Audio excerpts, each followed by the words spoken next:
I'd like to discuss now how the territories of the frontier West were divided into states and how those states were brought into the Union and in what order those states were brought into the Union.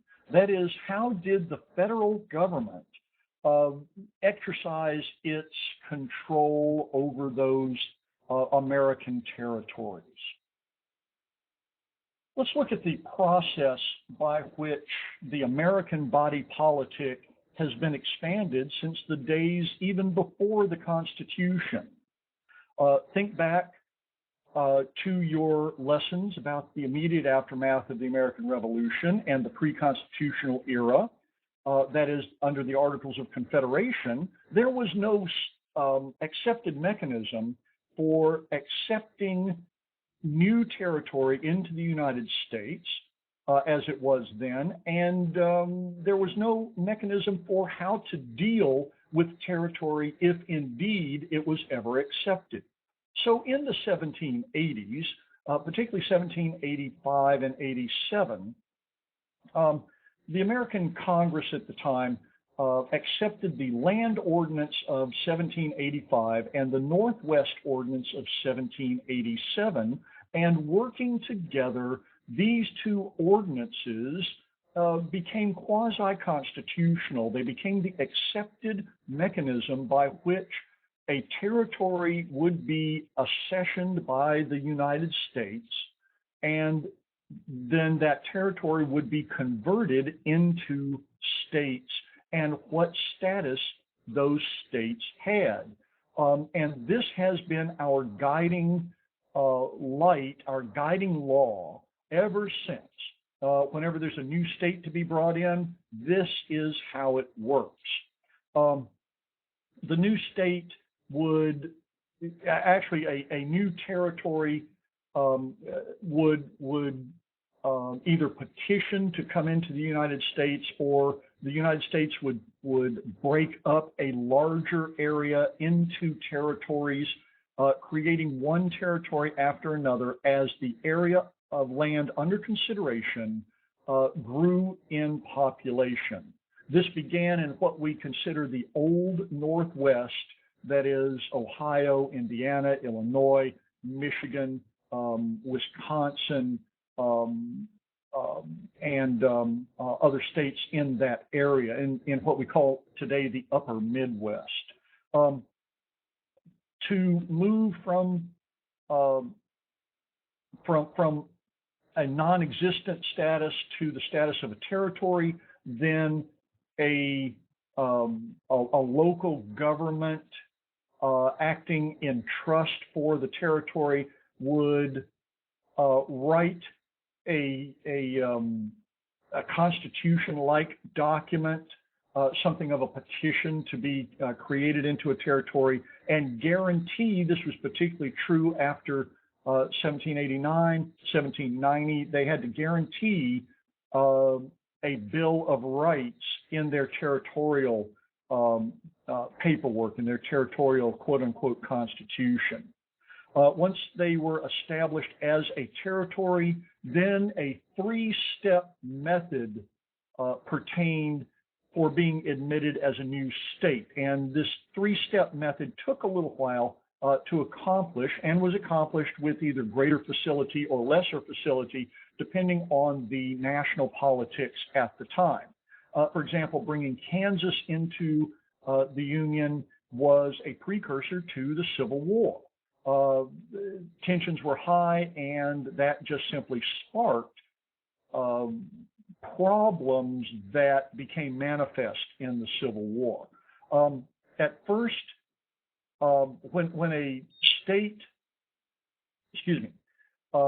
when a state petition, when a territory petitions for all or part of it to be admitted as a state, then Congress appoints, as you see here, a governor, a secretary, and 3 judges to control this movement from territory status to state status.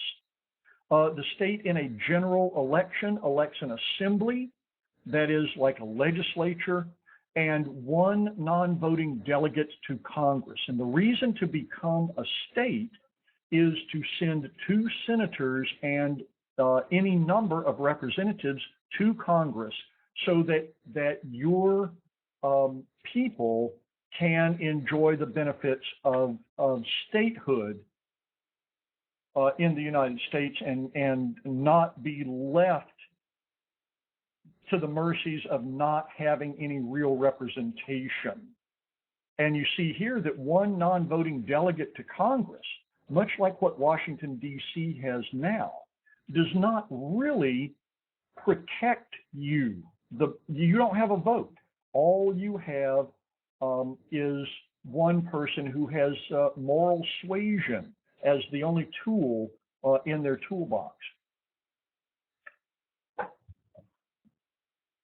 The 3rd step is for the state assembly to draft a constitution and to request membership as a state in the Union. Now, the population had to reach, in the Northwest Ordinance, the equivalent of the population of the smallest state. It couldn't be any smaller than the smallest state. Eventually, that was set at 60,000. And another thing pertained, when you became a state, you fell under some other laws, particularly the Land Ordinance of 1785, that surveyed land into township and ranges for sale. And frequently, this land was given in some parts to the state government in order to help support itself before it could begin collecting taxes. The 16th section of every township and range was devoted to school funding, that the sale of land in the 16th section was earmarked for public schools. Let's look at a map of the Old Northwest, particularly Ohio, that shows us how the land ordinance worked. Unless you've been involved with real estate or mapping, then you may not have paid any attention to this, and it's somewhat important to know how this worked, and it's just flat interesting to us guys that are interested in this kind of mapping technology. And this is done, interestingly enough, on a map that does not really take geography into account. That is, it's done on a flat map. It's laid out on a flat map, and so you end up with interesting situations like, I believe the Burlington Northern Railroad, what was at one time the Great Northern Railroad, owned the mountaintop of Mount St. Helens. And when Mount St. Helens erupted in 1980, which I lived in the Northwest at the time and watched, then Burlington Northern filed an insurance claim or some kind of claim for compensation for the worth of the land that they had lost when the top of this mountain blew off. The fact that they could own the top of this mountain, which as far as economic development went, was worthless. There wasn't anything you could do with the top of this mountain except look at it and enjoy it, and it was a beautiful mountain. It's very interesting now, but it was extraordinarily beautiful then. It looked, it was almost a perfect cone. Then all of that system emerges from what we're looking at on the slide before us. So in the Old Northwest, the land ordinance pertained, and you can see here that, let me draw crudely again, their surveyors would lay out a baseline. That's a baseline, and they would lay out a meridian, a vertical line on the surveyor's map. And then from there, they would divide all of the land. They would start in, let me erase this. They would start in this corner, and they would survey squares that were 6 by 6 miles. Each square mile was 640 acres. That would be one of these. And each one of these township and ranges, this is the range, these are the townships. Each township and range was divided, as you can see, each one of these squares on this large map, like this one right here, was divided, look to your right, into 36 square miles. Each of these was divided further, or rather subdivided further, into a half section, into a quarter section. This is A is the half section, B is the quarter section, and then you see that you could divide them even further. Now, really, this is not for housing. This is for farmland. Each of D and E were 40 acres. Let me erase this so you can see it, called a quarter section. Each of these, D and E, are a quarter section. This is a half section. Okay? I'm sorry, that's a dual section. This is a section. B is a section. I'm sorry, this is so crude. C is a half section. D and E are quarter sections of 40 acres each. Each one of these is 640 acres or 1 square mile. And all of the map face of the United States was surveyed this way as states moved from being territories to being states. Well, let's look at how states were admitted, or the order in which states were admitted west of the Mississippi. And we mean quite west of the Mississippi. You see the states here that were admitted after 1861. Kansas, which had been trying to be admitted in 1859 and 1860, leading in part up to the Civil War, was finally admitted in 1861. Nevada was admitted in 1864 illegally. They did not have enough people in Nevada to go from territorial status to state status, but electoral politics led the Congress to allow Nevada to come into the Union and provide, the Electoral College, each state gets the same number of electors as they have senators and representatives. So Nevada had 1 representative and 2 senators, and that they voted Republican. So the Republican-led Congress brought Nevada in order to help re-elect in 1864 Abraham Lincoln. After that, we have 1867, Nebraska, the twin of Kansas, was finally admitted to the United States as a state. We skip a number of years, 9 years, Colorado is admitted. Then we skip 13 years, and then we have a little flurry of admissions.